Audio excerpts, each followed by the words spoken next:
दोस्तों, जैसा कि आप सभी लोगों को पता ही है कि इस समय यूपी आंगनबाड़ी भर्ती चल रही है। बहुत सी ऐसी महिलाएं और लड़कियां हैं जिन लोगों ने अभी तक अपने फॉर्म को ऑनलाइन अप्लाई नहीं किया है।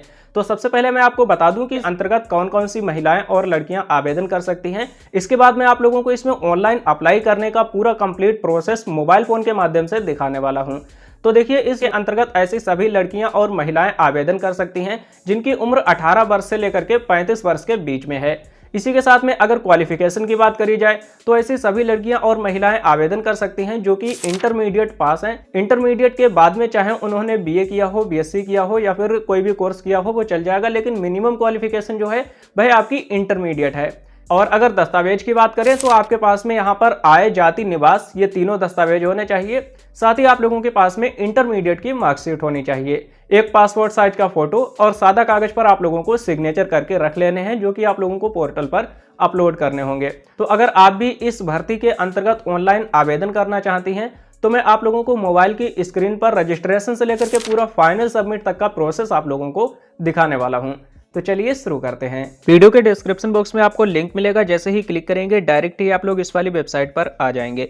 यहाँ पर आने के बाद में सबसे पहले यहाँ पर पात्रता आपको देखने को मिल जाएगी। अगर आप रीड करना चाहें तो रीड कर सकते हैं। दस्तावेज की बात करें तो यहाँ पर आप लोग देख सकते हो दस्तावेज की कंप्लीट इन्फॉर्मेशन दी गई है। आप चाहें तो इसका एक स्क्रीनशॉट भी ले सकते हैं। चयन प्रक्रिया मैं आपको बता चुका हूं, मेरिट के हिसाब से यहाँ पर चयन किया जाएगा। जिसके भी इंटरमीडिएट में ज्यादा अंक आए होंगे तो उसका सिलेक्शन पहले होगा, लेकिन अगर आपके नंबर कम है तो भी आप लोगों को यहाँ पर आवेदन कर देना है, क्योंकि इसमें फीस तो बिल्कुल लगती ही नहीं है। आवेदन करने में क्या है, हो सकता है आपके गाँव से किसी ने भी आवेदन ना किया हो और आपका ही सिलेक्शन हो जाए। नीचे की साइड में आएंगे, ऑप्शन देखने को मिल जाता है इंपॉर्टेंट लिंक्स। यहाँ पर आपको सभी वो इंपॉर्टेंट लिंक्स मिल जाएंगे जिनकी आपको जरूरत है। जैसे कि अगर ऑफिशियल वेबसाइट पर जाना है तो क्लिक हियर पर क्लिक करेंगे, नोटिफिकेशन डाउनलोड कर सकते हैं। अगर वर्कर में रजिस्ट्रेशन करना है तो यहाँ पर रजिस्ट्रेशन का ऑप्शन मिल जाएगा। हेल्पर में रजिस्ट्रेशन करना है तो भी ऑप्शन मिल जाएगा। सबसे पहले आप लोगों को यहाँ पर इसकी ऑफिशियल वेबसाइट पर आ जाना है, जिसके लिए क्लिक हियर वाले ऑप्शन पर क्लिक करेंगे। अभी आप लोग देख सकते हो आंगनबाड़ी की ऑफिशियल वेबसाइट पर हम आ चुके हैं और ये जो वैकेंसी है ये 2 पदों पर है। पहला यहाँ पर जो पद है वह वर्कर के लिए है। अगर आप लोग वर्कर में आवेदन करना चाहते हैं तो यहाँ पर आपको ऑप्शन देखने को मिल जाता है आंगनबाड़ी वर्कर रजिस्ट्रेशन, और दूसरा यहाँ पर है हेल्पर के लिए, तो यहाँ पर आपको हेल्पर का भी ऑप्शन देखने को मिल जाता है। लेकिन इससे पहले आप लोगों को करना क्या है, अपने डिस्ट्रिक्ट की नोटिफिकेशन को डाउनलोड कर लेना है, जिसके लिए यहाँ पर डिस्ट्रिक्ट का नाम देखने को मिल जाएगा। नीचे आपको व्यू नोटिफिकेशन का ऑप्शन मिल जाएगा, तो यहीं से आपको नोटिफिकेशन डाउनलोड कर लेना है। इससे ये पता चल जाएगा कि आपके जिला में और आपके तहसील में कहाँ कहाँ पर कितनी वैकेंसी है। सबसे पहले ऊपर देखेंगे, यहाँ पर ये जो डिस्ट्रिक्ट दिए गए हैं तो इनमें वर्कर की वैकेंसी दी गई है, और नीचे की साइड में आएंगे, यहाँ पर आप लोगों को जो भी डिस्ट्रिक्ट दिए गए हैं तो इसमें हेल्पर की वैकेंसी दी गई है। बहुत से डिस्ट्रिक्ट ऐसे भी हैं जिनमें वैकेंसी क्लोज हो चुकी है, यानी कि इनकी जो लास्ट डेट है वह निकल चुकी है। तो जहां कहीं पर भी ग्रीन कलर में एक्टिव लिखा हुआ दिखे आपके डिस्ट्रिक्ट के आगे, तो समझ लीजिए आपके डिस्ट्रिक्ट में अभी ये वैकेंसी अवेलेबल है। यहाँ पर आपको व्यू ऑफिशियल नोटिफिकेशन वाले ऑप्शन पर क्लिक करके नोटिफिकेशन को डाउनलोड कर लेना है। अब हम बात कर लेते हैं कि इसमें आप लोगों को ऑनलाइन आवेदन कैसे करना है। जैसे कि अगर आपके डिस्ट्रिक्ट में हेल्पर की वैकेंसी निकली हुई है तो आपको ऑप्शन देखने को मिल जाएगा आंगनबाड़ी हेल्पर रजिस्ट्रेशन। हमें इसी वाले ऑप्शन पर एक बार क्लिक कर देना है, और अगर वर्कर का करना चाहें तो वर्कर वाले ऑप्शन पर क्लिक करना है। सबसे पहले हमें रजिस्ट्रेशन कर लेना है। रजिस्ट्रेशन में यहाँ पर आप लोगों को सबसे पहले तो जो भी आवेदन करना चाहता है उसके नेम को एंटर करेंगे। यहाँ पर आप लोगों को पिताजी के नेम को एंटर करना है। जो भी इन्फॉर्मेशन फिल करेंगे आपको अपनी हाई स्कूल या फिर इंटरमीडिएट की मार्कशीट के अकॉर्डिंग ही फिल करनी है। अब आप लोगों को यहाँ से अपने जिला का नाम सिलेक्ट कर लेना है। जिला यहाँ पर आपको वही दिखाई देंगे जिन भी जिला में ये वैकेंसी अवेलेबल होगी। डिस्ट्रिक्ट को सिलेक्ट करने के बाद में यहाँ पर आपको अपने मोबाइल नंबर को एंटर करना है। जो भी पासवर्ड आप रखना चाहते हैं उस पासवर्ड को एंटर करेंगे। इसके बाद में आधार नंबर एंटर करेंगे। ईमेल आईडी अगर है तो ईमेल आईडी भी फिल कर देना है। एक कैप्चा कोड दिखाई दे रहा, इस कैप्चा कोड को सेम टू सेम यहाँ पर फिल करेंगे और रजिस्ट्रेशन वाले ऑप्शन पर क्लिक करेंगे। क्लिक करने के बाद में आपका जो रजिस्ट्रेशन है वह यहाँ पर सक्सेसफुली कंप्लीट हो जाएगा। अब रजिस्ट्रेशन कंप्लीट होने के बाद में ऑप्शन देखने को मिल जाता है यहाँ पर लॉगिन, तो हमें यहाँ पर लॉगिन वाले ऑप्शन पर एक बार क्लिक कर देना है। क्लिक करने के बाद में जिस भी मोबाइल नंबर के माध्यम से आपने रजिस्ट्रेशन किया था तो सेम उसी मोबाइल नंबर को यहाँ पर एंटर करेंगे। यहाँ पर जो आपने पासवर्ड बनाया था उस पासवर्ड को डालना है। इस कैप्चा कोड को सेम टू सेम यहाँ पर फिल कर देना है और इसके बाद में यहाँ पर लॉगिन करें वाले ऑप्शन पर क्लिक कर देना है। तो अभी आप लोग देख सकते हो हम इसमें सक्सेसफुली लॉगिन हो चुके हैं और ये जो फॉर्म है वो आप लोगों को टोटल 6 स्टेप में कंप्लीट करना है और यहाँ पर एप्लीकेंट की कंप्लीट इन्फॉर्मेशन देखने को मिल जाएगी। तो सबसे पहले हमें यहाँ पर व्यक्तिगत विवरण को फिल करना है। यहाँ पर आपके डिस्ट्रिक्ट का नाम पहले से ही सिलेक्ट रहेगा जो भी आपने रजिस्ट्रेशन करते समय एंटर किया था। इसके बाद में यहाँ पर परियोजना का नाम आपको सिलेक्ट कर लेना है। तो परियोजना का मतलब होता है जो भी आपकी तहसील या फिर विकास खंड लगता है वो आप लोगों को यहाँ पर सिलेक्ट करना होता है। अब आप लोग गांव में रहते हैं या फिर शहर में रहते हैं वो यहाँ से सिलेक्ट करना है। यहाँ पर आप लोगों को अपने गांव का नाम सिलेक्ट कर लेना है। अब अगर आप लोगों के गांव में ये वैकेंसी अवेलेबल है, यानी कि इस लिस्ट में आपको अगर आपका गांव मिल जाता है तो समझ लीजिए गांव में ये वैकेंसी है, तभी आप लोग इसमें ऑनलाइन आवेदन कर सकते हैं। अगर आप दूसरे गांव में रहते हैं और यहाँ पर आपके गांव की वैकेंसी नहीं है तो आप इसमें आवेदन नहीं कर सकते हैं। यानी कि अगर उस गाँव में वैकेंसी है तो उसी गाँव की आवेदिका उसमें आवेदन कर सकती है।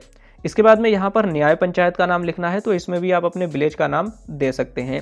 रिक्त आंगनवाड़ी केंद्र का नाम आपको सिलेक्ट करना है, यहाँ पर आपको क्लिक करना है। जो भी रिक्त आंगनवाड़ी केंद्र का नाम होगा वो ऑटोमेटिक ही यहाँ पर आ जाता है। कुछ नीचे की साइड में आ जाना है। यहाँ पर आपको अपने नेम को हिंदी में फिल करना है और यहाँ पर अंग्रेजी में फिल कर देना है। इसके बाद यहाँ पर आप लोगों को पिताजी के नेम को फिल करना है, यहाँ पर माताजी के नेम को, और वैवाहिक स्थिति बतानी है कि विवाहित हैं या फिर अविवाहित। अगर शादी हो चुकी है तो आपको अपने हस्बैंड के नेम को भी फिल करना है और यहाँ पर जो मोबाइल नंबर है वह ऑटोमेटिक ही आ जाएगा। इसके बाद में कुछ नीचे की साइड में आ जाना है। यहाँ पर आप लोगों को अपने एड्रेस की डिटेल देनी है, जिसमें कि सबसे पहले स्थायी पता फिल करेंगे। स्थायी पता में आप लोगों को अपने विलेज और पोस्ट ऑफिस ये सब कुछ फिल करना है। इसके बाद यहाँ पर पत्र व्यवहार का पता, इसमें भी आप लोगों को अपने कंप्लीट एड्रेस को फिल कर देना है। यहाँ पर आप लोगों को दोनों में ही अपने एरिया के पिन कोड को एंटर कर देना है। जो भी आपकी डेट ऑफ बर्थ है इंटरमीडिएट की मार्कशीट में, वो डेट ऑफ बर्थ आपको यहाँ पर इस कैलेंडर के माध्यम से सिलेक्ट कर लेना है। वर्ष, माह और दिन ये ऑटोमेटिक ही कैलकुलेट होकर के आ जाते हैं। इसके बाद नीचे की साइड में आएंगे, यहाँ पर आप लोगों को अपने हाई स्कूल के भी प्रमाण पत्र को अपलोड करना है जन्म तिथि के लिए। तो आपके हाई स्कूल में सेम यही जन्म तिथि होनी चाहिए जो भी आप लोग यहाँ पर एंटर करेंगे। चूज फाइल वाले ऑप्शन पर क्लिक करके आपको अपनी हाई स्कूल की मार्कशीट को यहाँ पर अपलोड करना है और इसके बाद अपडेट एंड अगला इस वाले ऑप्शन पर क्लिक करेंगे। क्लिक करने के बाद में यहाँ पर देखिए हमारा एक स्टेप कंप्लीट हो चुका है। अब दूसरे स्टेप में भी हमें व्यक्तिगत विवरण ही फिल करना है, जिसमें कि सबसे पहले तो यहाँ पर अपनी कास्ट की कैटेगरी को सिलेक्ट कर लेना है। यहाँ पर देखिए सभी प्रकार की कास्ट कैटेगरी आ चुकी हैं, सामान्य वाले भी यहाँ पर आवेदन कर सकते हैं। इसके बाद में यहाँ पर आप लोगों को आवेदिका की वर्तमान स्थिति क्या है, तो यहाँ पर अगर कोई भी विधवा है तो सिलेक्ट कर लेना है या फिर तलाकशुदा है वो सिलेक्ट कर लेना है। इनमें से अगर आप कोई नहीं है तो अन्य वाले ऑप्शन को सिलेक्ट करना है। और इसके बाद में यहाँ पर आप लोगों को अपने निवास प्रमाण पत्र संख्या को एंटर करना है। जो निवास प्रमाण पत्र होता है उसी सर्टिफिकेट पर यह संख्या दी हुई रहती है। और यहाँ पर निवास प्रमाण पत्र आवेदन नंबर को फिल करना है और अपने निवास प्रमाण पत्र को यहाँ पर अपलोड कर देना है। यहाँ पर आप लोगों को ग्राम पंचायत वार्ड का नाम दस्तावेज के अनुसार, यानी कि आपका जो ग्राम पंचायत है तो उसके वार्ड का नाम फिल कर देना है। इसके बाद में यहाँ पर आंगनवाड़ी केंद्र का नाम फिल करना है। जाति प्रमाण पत्र संख्या आपको यहाँ पर एंटर कर देनी है और इसके बाद में जाति प्रमाण पत्र की आवेदन संख्या फिल करनी है। अपने जाति प्रमाण पत्र यानी कास्ट सर्टिफिकेट को अपलोड कर देना है। इसके बाद यहाँ पर आप लोगों को जाति दस्तावेज के अनुसार जो भी आपकी जाति है वो यहाँ पर टाइप कर देनी है। आय प्रमाण पत्र संख्या यहाँ पर फिल करनी है। आवेदन नंबर यहाँ पर फिल करेंगे और अपने आय प्रमाण पत्र को अपलोड करेंगे। नीचे के साइड में आना है, आपके इनकम सर्टिफिकेट पर जितनी भी आय लिखी हुई है सेम टू सेम यहाँ पर फिल करेंगे। जारी करने की तारीख क्या है वो आपको यहाँ पर फिल करना है। क्या आप बीपीएल श्रेणी में आते हैं, अगर आप बीपीएल श्रेणी में आते हैं तो यहाँ पर हाँ करना है, नहीं तो नहीं वाले ऑप्शन को सिलेक्ट करेंगे और इसके बाद में अगला वाले ऑप्शन पर एक बार क्लिक कर देना है। क्लिक करने के बाद में तीसरा स्टेप हमारे सामने आ चुका है शैक्षिक योग्यता का। तो अब हमें यहाँ पर अपनी शैक्षिक योग्यता देनी है, जिसमें कि सबसे पहले इंटरमीडिएट की शैक्षिक योग्यता बतानी है। इसके बाद में अगर आप ग्रेजुएशन किए हुए हैं जैसे कि स्नातक तो इसकी भी इंफॉर्मेशन दे सकते हैं और पोस्ट ग्रेजुएशन तक की भी आप लोग यहाँ पर इंफॉर्मेशन दे सकते हैं। अब इंटरमीडिएट में सबसे पहले तो यहाँ पर आप लोगों को विद्यालय का नाम बताना है। ये सारी कुछ चीज़ें आपकी मार्कशीट पर लिखी हुई रहती हैं, तो जब भी ऑनलाइन आवेदन करें अपनी मार्कशीट को साथ में ले करके बैठें। यहाँ पर आप लोगों को बोर्ड का नाम एंटर करना है, उत्तीर्ण वर्ष यहाँ पर टाइप करना है। इसके बाद में यहाँ पर पूर्णांक आपको बताना है और इसके बाद में यहाँ पर प्राप्तांक जो आपकी प्रतिशत है वह ऑटोमेटिक ही कैलकुलेट होकर के आ जाती है। ये आपको अलग से फिल करने की ज़रूरत नहीं पड़ती है। यहाँ पर आप लोगों को इंटरमीडिएट की मार्कशीट को अपलोड करना है चूज़ फाइल वाले ऑप्शन पर क्लिक करके और इसके बाद में प्रमाण पत्र को अपलोड करना है। बहुत से लोग ऐसे हैं जिनके पास में प्रमाण पत्र नहीं है, तो उन लोगों को यहाँ पर भी अपनी मार्कशीट को ही अपलोड कर देना है। सेम इसी तरह से आप लोगों को यहाँ पर स्नातक का भी विवरण भरना है, जिसमें कि सबसे पहले विद्यालय का नाम, इसके बाद में बोर्ड का नाम, उत्तीर्ण वर्ष, इसके बाद पूर्णांक, प्राप्तांक, प्रतिशत आ जाएगी, और यहाँ पर फाइनल ईयर की मार्कशीट को अपलोड करना है और यहाँ पर डिग्री को अपलोड करना है। तो जब भी अगर आप लोग ग्रेजुएशन की इन्फॉर्मेशन यहाँ पर फिल करें, तो अगर आपका ग्रेजुएशन कंप्लीट हो चुका है तभी इन्फॉर्मेशन फिल करें। ऐसा ना करें कि फर्स्ट ईयर या सेकेंड ईयर या फाइनल ईयर में है, मार्कशीट अभी मिली नहीं है, तो आप लोग यहाँ पर जो इन्फॉर्मेशन है वो फिल ना करें। और इसके बाद में आप लोगों को यहाँ पर अगला वाले ऑप्शन पर एक बार क्लिक कर देना है। क्लिक करने के बाद में हमारे यहाँ पर देखिए 3 स्टेप कंप्लीट हो चुके हैं। अब हमें यहाँ पर अपने फ़ोटो एंड सिग्नेचर को अपलोड करना है। यहाँ पर देखिए जो फ़ोटो है वह हमारा JPG में होना चाहिए। मैक्सिमम साइज़ यहाँ पर 200 KB रहना चाहिए। तो हमें यहाँ पर चूज़ फाइल वाले ऑप्शन पर एक बार क्लिक करना है और इसके बाद में जहाँ कहीं पर भी फ़ोटो रखा है उसे आप लोगों को कुछ इस तरह से सिलेक्ट कर लेना है। हमारा देखिए फ़ोटो अपलोड हो चुका है। अब इसी तरह से आप लोगों को यहाँ पर सिग्नेचर को भी अपलोड करना है। चूज़ फाइल वाले ऑप्शन पर क्लिक करेंगे, जहाँ कहीं पर भी सिग्नेचर रखे हैं उन्हें यहाँ पर कुछ इस तरह से अपलोड कर देंगे।